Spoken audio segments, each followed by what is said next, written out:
I've been asked just to share just very briefly what is appreciative inquiry and just share a couple highlights as this work is unfolding.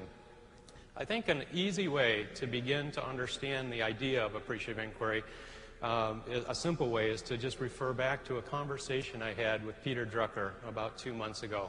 It was an incredible conversation. Peter Drucker, as you know, has written more in management thought and leadership than anybody in history. He's 93 years old. And it was a wonderful conversation. He was quite intrigued with appreciative inquiry and its growth and its strength and so on. And at the end of the conversation, I said, Peter, could you put in a nutshell, what is leading change all about? Just in a nutshell. And he said, David, it's ageless. He said, the task of leadership is to create an alignment of strengths in ways that make a system's weaknesses irrelevant. And I love that. I took it down right away. I said, the task of leadership is to create an alignment of strengths in ways that make our weaknesses irrelevant.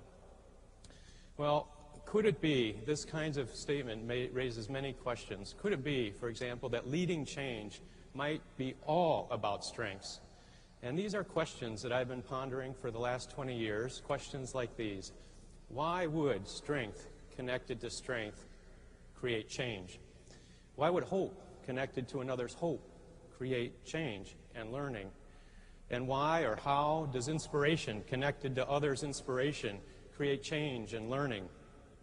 It's often been said that strengths perform, but what about the idea that strengths do more than perform, that they transform? What would it mean, for example, to create an entire change theory centered around strengths, strength-based analysis, strength-based combinations, and so on? Today, the answers are emerging very rapidly. There's a sea change happening in the social sciences, and it's probably the most exciting thing I've seen in the last 20 years. And it's called the positive psychology movement, started by Marty Seligman and others. Also, a sister movement called the positive organizational scholarship movement, being led at University of Michigan and Case Western, where I teach. Our work in this area with appreciative inquiry began in about 1980. And there were many discoveries, many surprises as we began to pioneer in the process called appreciative inquiry today. I think lesson number one is that we have a lot of unlearning to do.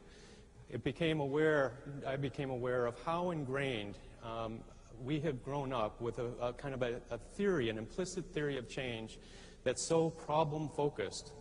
Might call it a deficit-based theory of change.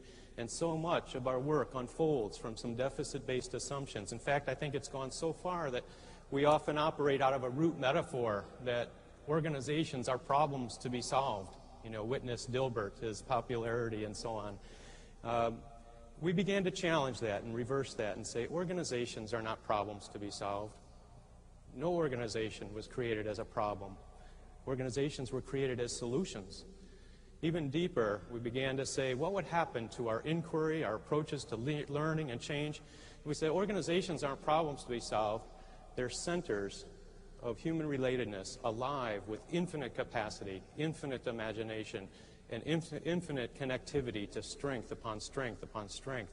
What happened for us is that it changed the way we work completely. Instead of going in a typical way and asking what's wrong with this picture, we started asking questions of life and vitality and extraordinary moments of human flourishing within organizations. We started to ask questions about the true, the good, the better, the possible.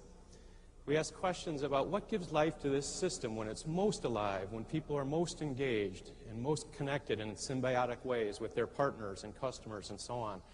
And all kinds of methods began to unfold, and what surprised us was the momentum for change as we began to just focus on the true, the good, the better, the possible in every human group, every community, every organization we started to work with. So 3 lessons: that strengths transform, that inquiry intervenes, the questions we ask determine what we find, and human systems move in the direction of the questions we most deliberately and frequently ask.